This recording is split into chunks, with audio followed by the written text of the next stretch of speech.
আসসালামু আলাইকুম। ১৩০ কিলোমিটার বেগে ছুটে আসা ঘূর্ণিঝড় রেমান আমার ছাদ বাগানটাকে পুরো উল্টাপাল্টা করে দিয়ে গেছে।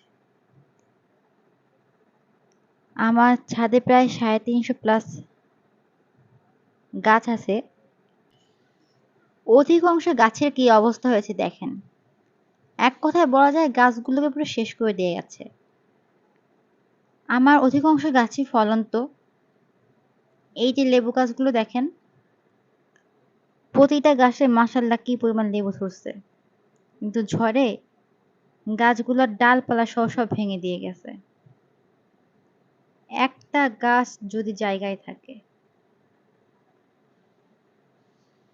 বড়ই গাছে যে বড়ইগুলো ধরছিল সবই পড়ে গেছে। আম গাছে কিছু আম আছে, আর ফুল গাছ দিয়ে যেসব গাছগুলো ছিল সবই মারাত্মক খারাপ অবস্থা। কার কতটা ক্ষতি হয়েছে জানি না, তবে ঘূর্ণিঝড় রেমান আমার বেশ ক্ষতি করে দিয়ে গেছে। এখন এই গাছগুলোকে ঠিকঠাক করার পরে বোঝা যাবে যে কয়টা গাছ সুস্থভাবে আছে আর কয়টা গাছ মারা যাবে। এই দেখেন আমার গাছের কি অবস্থা।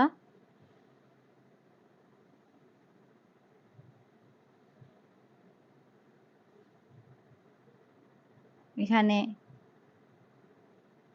কোনো জায়গায় গাছ দাঁড়ায় নাই। ওই পাশে কিছু আম গাছ ছাড়া অধিকাংশ গাছই সব ফেলে। এখন আমি এই গাছগুলো ঠিক করব। আপনাদের সাথে দেখা হচ্ছে পরবর্তী ভিডিওতে। আসসালামু আলাইকুম।